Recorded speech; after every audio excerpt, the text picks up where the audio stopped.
परमेश्वर के नाम का धन्यवाद हो। रोमियो 12 का 11।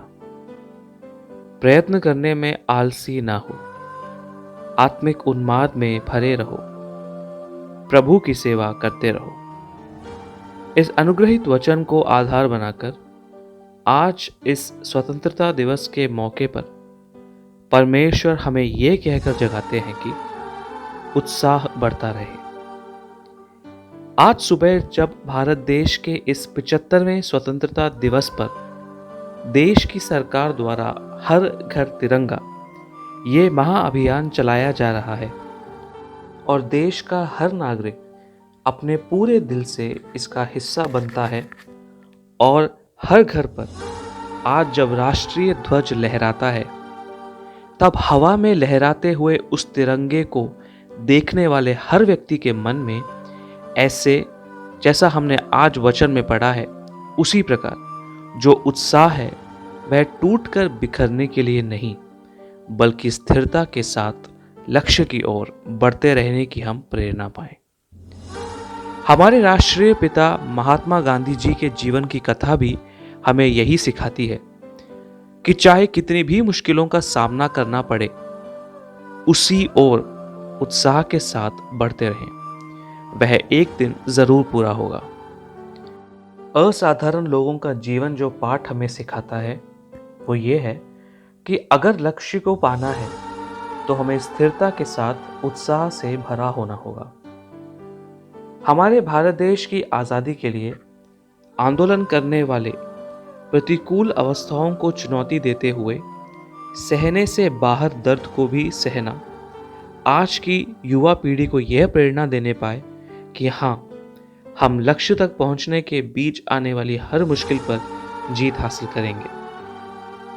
पुरातत्व और अन्य खोज करने वाले लोगों के जीवन के बारे में हम एक बार अगर सोच कर देखें कि कितने क्लेश के साथ लंबे समय तक कई बार हारने के बाद भी बिना थके प्रयत्न करने के कारण वे कई बड़ी बड़ी ऐतिहासिक खोज कर पाए। स्थिर उत्साह के लिए हम हर समय बल्कि जब तक इंसान है तब तक याद किए जाने वाले नाम हैं Mahatma Gandhi, Columbus, madam Curie, Leo Tolstoy जैसे लोग। इसके पीछे ये वजह है कि जो झंडा उन्होंने पाया था वह लक्ष्य तक पहुंचने के लिए जो भी उन्होंने सहा वह हर व्यक्ति हमेशा याद करेगा। ये लोग असाधारण उत्साह और लक्ष्य बोध के बड़े मिसाल हैं। अमेरिका के एक विख्यात व्यवसाय के प्रमुख ने अपनी सफलता का मंत्र ऐसे बताया था, to be successful you must take on hard jobs, the jobs that others do not want or can not do. इसका अर्थ है कि सफल होने के लिए कठिन कामों को करना चाहिए। हो सकता है कि वे ऐसे काम हों जो दूसरे ना कर पाएं या ना करना चाहते हों। उत्साह बढ़ते रहने का अन्य समानार्थक कथन है कि स्थिर उत्साही बने। केवल उत्साही बनना काफी नहीं है बल्कि कामों में उचित शैली का होना भी अत्यंत आवश्यक है। अर्थात क्रिया शैली और समय की पालना उचित है तो इच्छा और उत्साह अपने आप बढ़ते ही रहेगी। एक संक्षिप्त मंत्र जो एक उत्साही को हमेशा अपने दिल में रखनी चाहिए वो है डू इट नाउ, अभी ही करें। इसलिए प्रियजनों, जब परमेश्वर ने हमें इस देश में रखा है तो परमेश्वर से मिले जिम्मेदारियों को विश्वास योग्यता के साथ, ना थकने वाले आत्मविश्वास के साथ पूरा करने का हम निरंतर प्रयास करते रहें।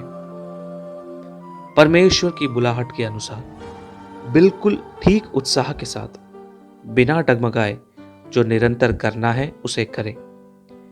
यह 75वां स्वतंत्रता दिवस मना रहा भारत देश आत्मिक स्वतंत्रता भी पाते हुए, एक भी आत्मा नरक में न जाते हुए सभी अनंत में पहुंचने पाए, उसके लिए हम उत्साहित हों, काम करें, प्रार्थना करें। आइए आंखें बंद करें। हे पवित्र पिता, हमें दी आज़ादी के लिए आपका धन्यवाद। जब हम भी इस आज़ादी का हिस्सा बनते हैं तो उत्साह के साथ आत्माओं के छुटकारे के लिए काम करने के लिए हम में से हर एक को आप सामर्थ्य दीजिए।